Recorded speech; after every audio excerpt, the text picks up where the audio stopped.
If there's a company that seems to understand how to make crossover-based games with well-known childhood favorites upon their lineup, it would definitely be Nickelodeon. While Disney and Cartoon Network have put their hands into crossover gaming, none of them were really that noteworthy. Unless you really want to say Disney Channel's All-Star Party is the best game on the Wii, which I wouldn't blame you. It has Phineas and Ferb in it. That would make it an automatic 10 out of 9 right there. Or Cartoon Network Block Party. That one looks too. But if you count the amount of crossover games from both companies, that still won't be enough in comparison to Nickelodeon. The company has so many crossover games that they even made a series that manages to connect and make a bigger story with their shows with the Unite series. With some of these games in particular being introductions to some of my favorite Nickelodeon shows, like say how the Toy Bots game was how I discovered My Life as a Teenage Robot and became a fan of it ever since. But of course, if you have a lot of shows and characters, you're gonna put them in cars and make them race around the worlds, and Nick has quite a few racing games over the years. Starting off with Nicktoons racing on the PS1, Game Boy Color, and Game Boy Advance, and an arcade port which I did get to play at a random arcade place in my area. Nicktoons Winter Cup Racing, which released on PC, which is probably the rarest one, as I never really seen footage of it until now. And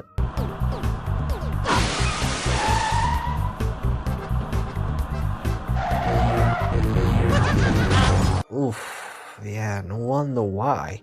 And finally, Nicktoons Nitro, another arcade game. Now, thanks to the 8th generation of video gaming and Nick being one of the few TV networks to still make video games for consoles at a frequent pace, we're here with the newest racing game with Nickelodeon Kart Racers. Wasn't what the 7-year race since that weird Nicktoons NBA game? Oh boy. Producing Nickelodeon Kart Racers.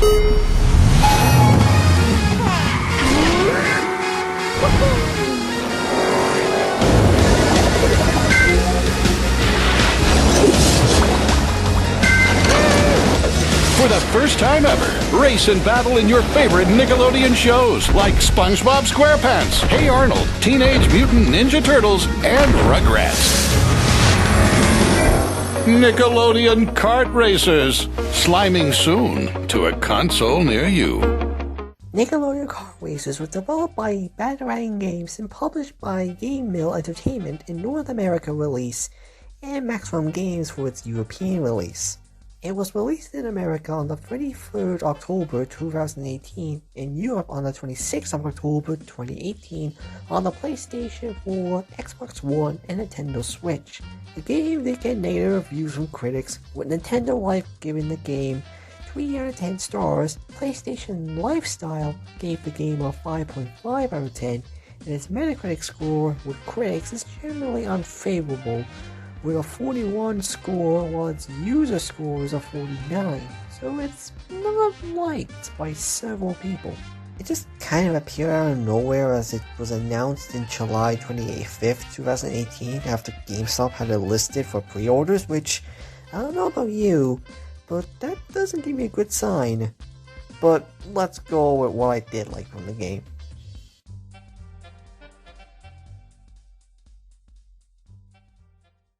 There are 24 different racetracks in the game based on the 4 shows, and while there is something to talk about the tracks themselves, the amount is at least decent for a racing game. There's a lot of tracks to go through of.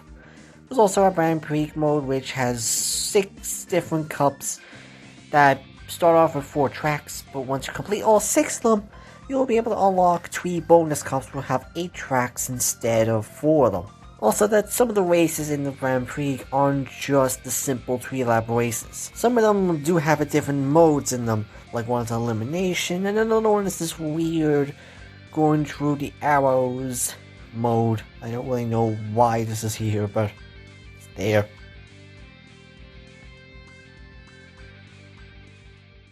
There's a shop in the game that allows players to buy several car pieces to improve the stats, and at least for Nick knew not to add microtransactions in here. Instead, the tracks are filled with coins so it's easier to get. And there are at least a lot of items to buy, from paint jobs, wings, engines, and other stuff that at least changes the stats of the car. One of the major elements in the game is slime. Lots of it. Given that this is a well-known aspect of Nickelodeon with stuff like Double Dare, Kids' Choice Awards, and just marketing in general for Nickelodeon having these green slime involved, of course the game was bound to happen in some form, and this game does a pretty good feature with the slime. How the slime works is that you drive through it to fill up a bar on the top left. Once you fill a part of it, you'll be able to do a boost. If you fill up even more, you'll make the boost even go longer and faster. Some of the tracks are just filled with slime, so you'll be boosting all over the place. There are some areas that need to activate the slime time pods to make the slime appear for you and the other racers. As you do the races, you'll gain XP, and once you get it level up, you'll be taken to a victory lap. All you really have to do is just smash through 4 or more boxes to either get more money for the shop, or an item from the shop for you for free. I feel like that's kind of a good way to reward the player for going through the races. And finally there's the controls, and for the most part the controls are actually really good, as it's not too sloppy or heavy to drive. It may be simple, but it's easy to control, so for kids, it does the job, especially since there's auto acceleration as well, so at least it'll help the kids get used to the racing tracks. Though I feel like the speed on the cars has always felt slow to me. Maybe that's just because this game still has the beginner's thing or whatever that most of these other racing games tend to do. After that, it's kind of going to be a little bit more negative with the game.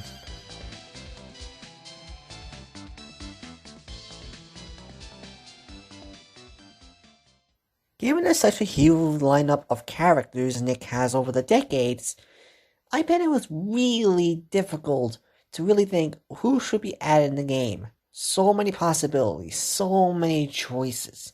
I wonder who they... Are you kidding me? 12 characters from 4 shows. You know what's sad when Nicktoons Racing has not only better variety of characters from the lineup, but also even more characters than their current game on the PS4. Well, we have stuff like Mario Kart, Sonic and All-Stars, and Crash Team Racing having a lot of characters these days. Having 12 characters is just baffling. What's even questionable is the characters they did pick. As I said, we got 4 shows in here, and 2 of them having 3 characters in them. Those being SpongeBob SquarePants with SpongeBob, Patrick, and Sandy, and Rugrats with Tommy, Angelica, and Reptar. One of them having only 2 characters, that being Hey Arnold with Arnold and Helga, and finally, the Teenage Mutant Ninja Turtles having all 4 of them. Or as I put it, the same character model, but recolored. As you can see, the Turtles are also in their 2012 design, which I do kind of find weird, as I think the 2012 show ended about a year before this game came out, and literally 3 months after Rise of the Teenage Mutant Ninja Turtles was out. Sure, maybe development on the game's production was when the 2012 version of the show was still in production, and way before the Rise was even greenlit, so maybe that's why. But I also just find it funny that months before this came out, a free-to-play mobile game called Super Brawl Universe has more characters from all sorts of shows in there when it was launched back in August of 2019 than this does. I mean, if the game had to stick with 12 characters, they could have at least made it 1 character per show. That would also at least give out more shows to add here. Say for example, you have SpongeBob, Tommy, Arnold, and the Turtles are all in 1 car.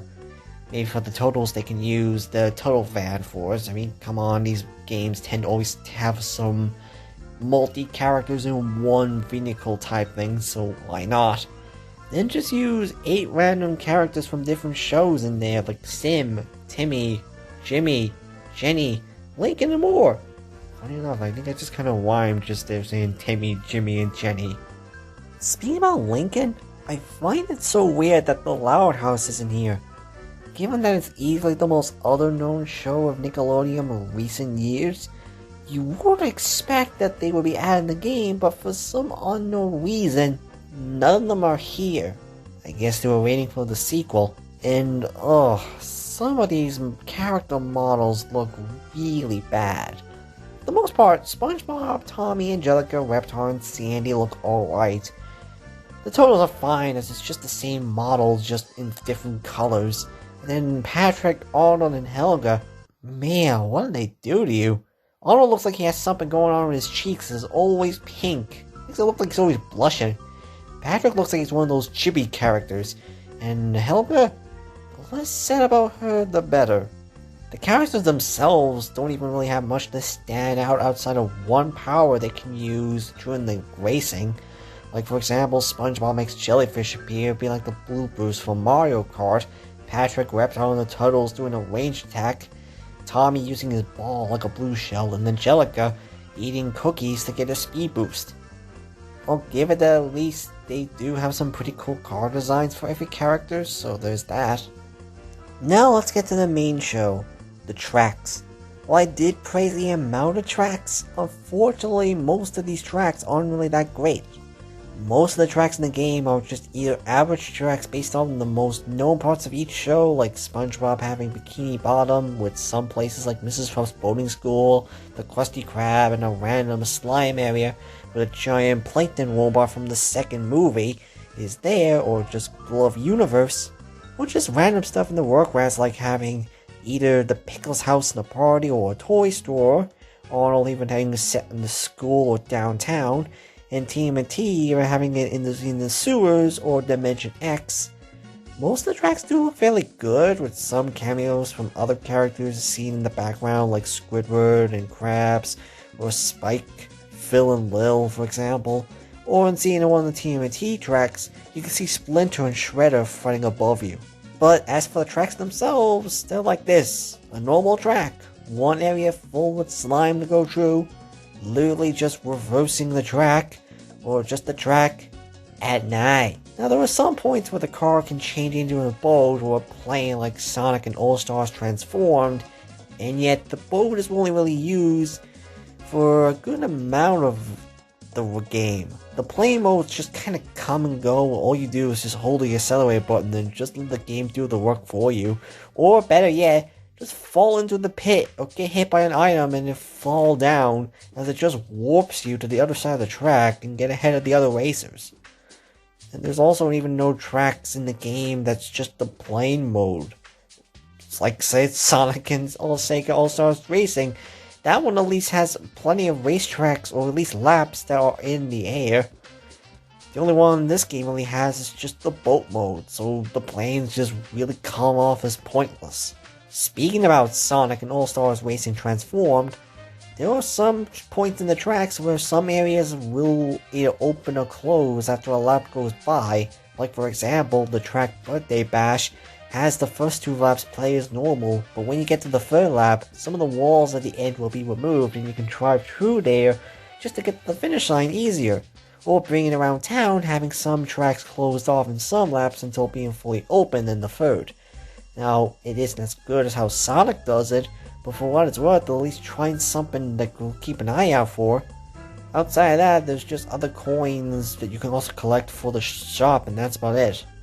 Now, let's go to the weapons, because this is something I have an issue with for many reasons. Now, for the weapons themselves, they're basic enough. Like, a milk bottle acts like your green shells, a football acts like a red shell, a bubble bottle that acts like a banana, a Dutchman's ghost ship acting like your bullet bill, and a Krabby Patty acting like your star. Now, the thing is, when you have these weapons and the fact that the characters have their own weapons, it kinda has the same function as some of the other weapons. Like, for example, SpongeBob's jellyfish move is the same as a pizza power-up that covers the screen for a few seconds.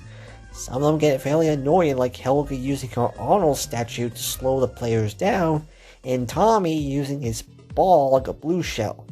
This wouldn't be as bad if there weren't for one thing which I think is important to have.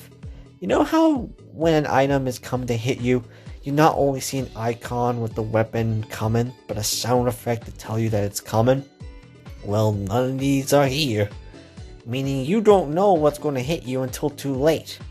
Hell, for one of the races, I got hit by an item by jumping through a gap, but because I got hit, I slowly fell into the pit and lost the race because of it. Making it the only race I lost first on.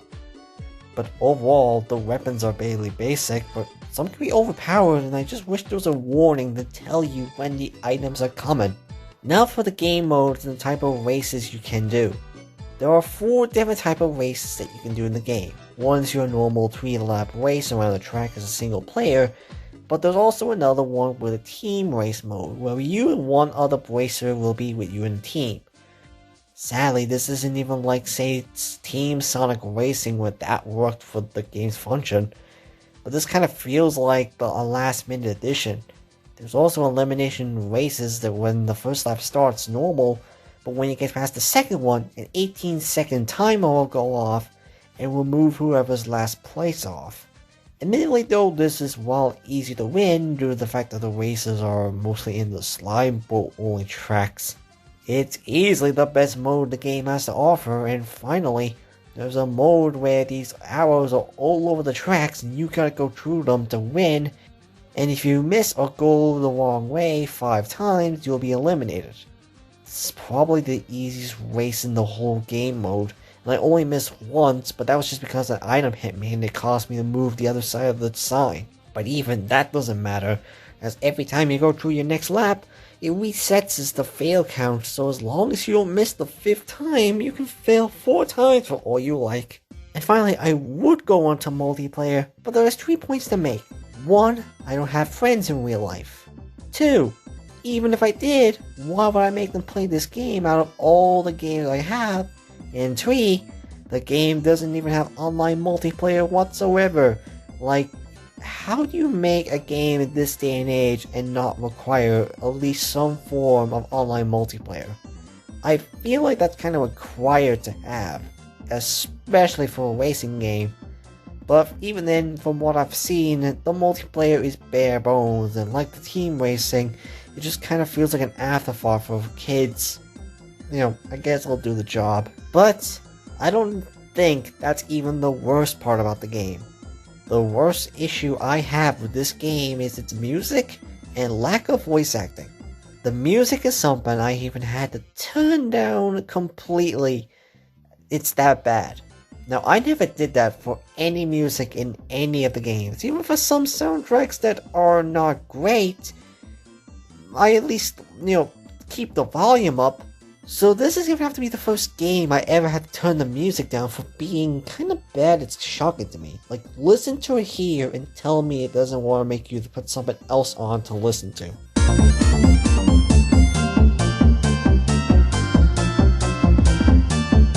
But at least it gives you something to listen to, because surely you won't hear any characters talk in the game. Sure, you have a little text in the bottom showing a character is saying something, but you never hear it coming out of the characters' mouths. Hell, I would even take in some archive lines from the shows than just silence. I think the best part about a crossover game is just hearing the other characters talking to each other, and in a racing game, I feel like that also should be a thing you have. And what you do have is just the text responses. And it's just the same 4 to 5 lines, so maybe they're doing us a favor? So overall, Nickelodeon Kart Racer just kind of feels like wasted potential. It does have some stuff that does work and is good, but feels like the game didn't even have enough time to be fully developed to have much of an impact. With stuff like its lack of characters, charm that makes these crossover racing games have something to look forward to, just really lacking many reasons to really be revisited. Now, there is supposed to be downloadable content for the game that was supposed to feature more characters and tracks, but it seems to be not happening anymore.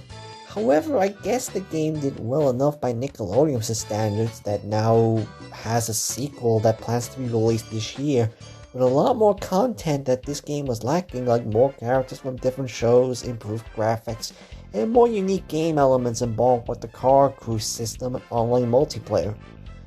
So, hopefully this will do a lot better, as I am planning to get it when it comes out. Please, Nick, though, add Shinny in there somehow.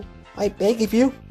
Now I know there'll be some questions like, now will you ever review SpongeBob Battle for Bikini Bottom Rehydrated? I could, but we just have to wait and see on how that goes. Hey! When can we come back and review stuff again? Yeah, we've been stuck in this limbo hole for months. Please, let us review movies again. I will let you guys out when I decide to. Stay tuned for my next video.